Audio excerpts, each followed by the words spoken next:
Досегашните температурни разлики има негативно влијание на здравјето на луѓето, дополнително влијание има и топлотниот бран кој започна во нашата земја. Најчувствителни се по возрастната категорија граѓани, хронично болните лица, но и бремените жени. Лекарите предупредуваат дека за време на жешкиот период можни се мозочни удари. Очекуваме овој период да имаме повеќе проблеми со зголемена температура. Тоа не е некој проблем, него одредени луѓе чувствуваат промени здравствени. Па што би рекла, при зголемување на температурата имате вазодилатација, односно ширење на периферните крвни садови, со тоа што опаѓа притисокот.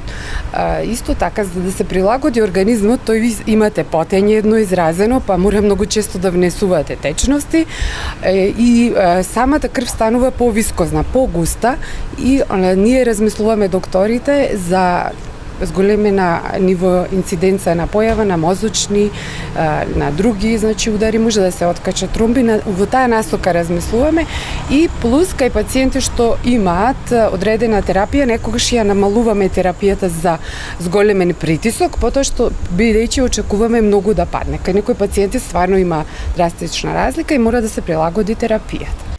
Лекарите со совети до граѓаните да ги почитуваат општите препораки за заштита од топлотен бран. До овој период треба да се размислува на полесна исхрана. Прво, треба да се внесуваат доволно течности од типот на чаеви, сокови, води. Најмалку би требало да се внесува кафе, зашто кофеинот има па некое друго дејство.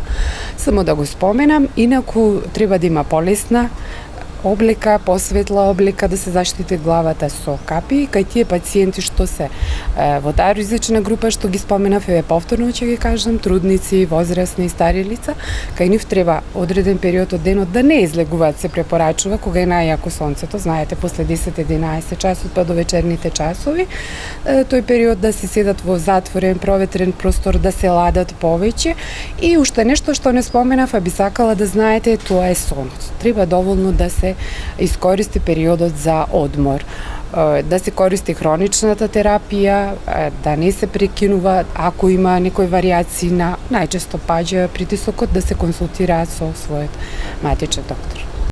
Метеоролозите најавуваат дека најтопло ќе биде во четврток и во петок, кога температурата на места ќе надмине 40 степени и ќе биде активирано портокалово, а во некои делови црвено ниво на опасност од високи температури.